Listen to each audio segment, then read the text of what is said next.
of the millions of mothers, daughters, wives, sisters, and friends, Republicans and Democrats who've counted on Planned Parenthood for health care, and in honor of the thousands of doctors and staff at Planned Parenthood health centers all across America, I am proud tonight to support the re-election of President Barack Obama.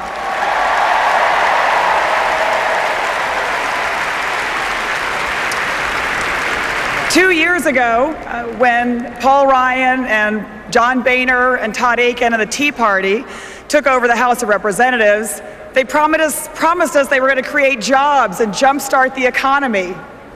But instead, on day one, they came after women's health and they haven't let up since, right? So first, they voted to end cancer screenings and well women visits for 5 million women. They voted to end funding for birth control at Planned Parenthood, and for good measure, they even tried to redefine rape.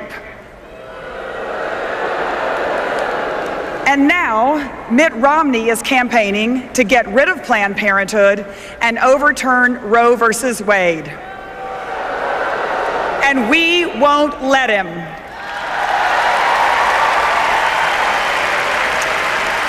This past year, women learned that when we aren't at the table, we're on the menu. So this November, women are organizing, we're mobilizing, and we're voting for the leaders who fight for us.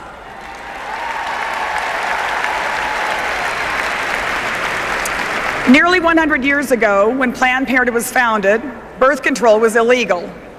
And as a result, few women had the opportunity to finish school, and we really weren't even expected to live much past the age of 50. But times have changed. Today, we are mothers, and we are teachers, and scientists, and accountants, and members of the armed forces.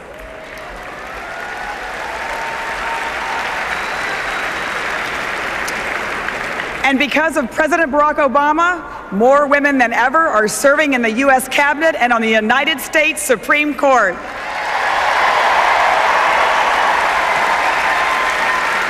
We've come so far. We've come so far. So why are we having to fight in 2012 against politicians who want to end access to birth control? It's like we woke up on a bad episode of Mad Men. Because when Mitt Romney says he'll get rid of Planned Parenthood and turn the clock back on a century of progress, it has real consequences for the 3 million patients who depend on Planned Parenthood each year. Women like Libby Bruce, who you just heard from, or women like Brandy McKay, a 27-year-old woman whose stage 2 breast cancer was caught at a Planned Parenthood health center. And thank God she's now cancer-free.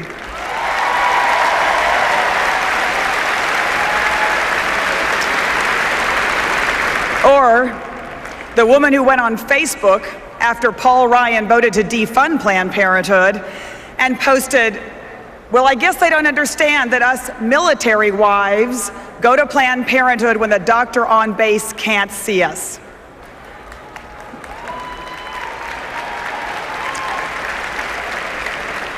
So Mr. Romney and Mr. Ryan are campaigning for women's votes by saying that women need their help. Okay, this is coming from two men who are committed to ending insurance coverage for birth control, who would turn women's health care decisions over to our bosses, and who won't even stand up for equal pay for women. Okay, well, as my grandmother back in Texas would have said, any more help from Mitt Romney, and I'm going to have to take in ironing.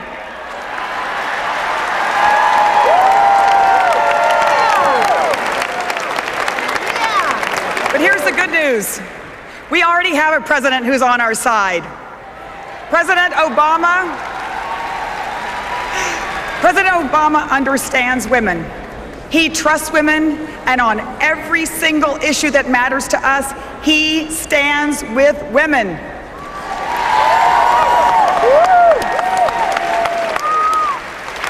President Obama ensured that women's preventive care, including birth control too, will be covered by all health care plans with no copay, no matter where we work.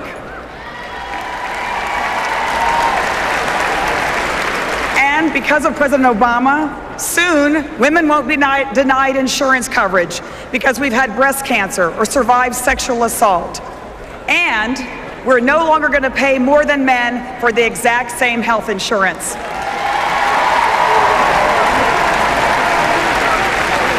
Thanks to President Obama, being a woman is no longer a pre-existing condition in America. That's right. That's right. We know, back in Texas, yay Texas. Back in Texas, we say that you dance with them what brung you. Okay? Well, President Obama brought women to this dance, and we're staying with him all the way through November.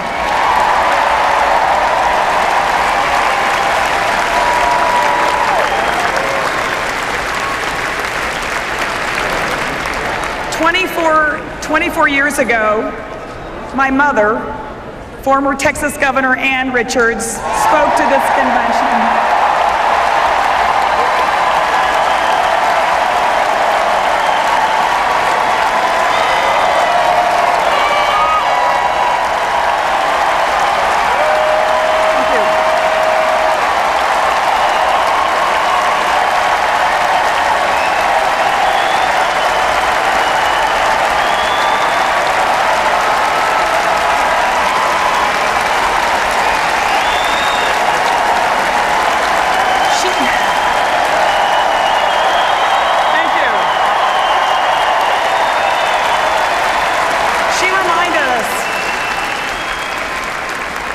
She reminded us how far we've come, and that there was a time when folks had to drink from separate water fountains, when kids were punished for speaking Spanish in the school, when her grandmother couldn't even vote. My mom spent her entire life working to make things more fair. Right?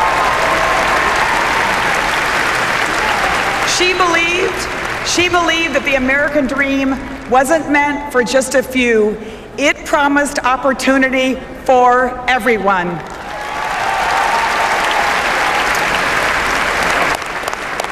Well, just a couple of years before she passed, Mom had the chance to become friends with a young senator named Barack Obama.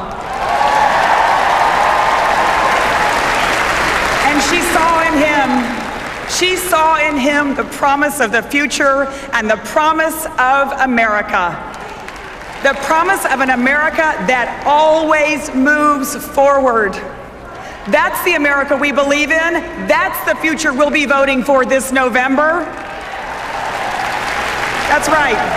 Because as women, we've come way too far to turn back. And we won't.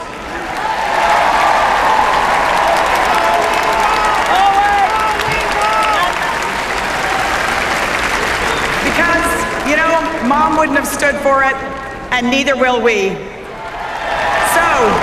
So this November, we're going to keep moving forward, and we're going to re-elect President Barack Obama. Thank you.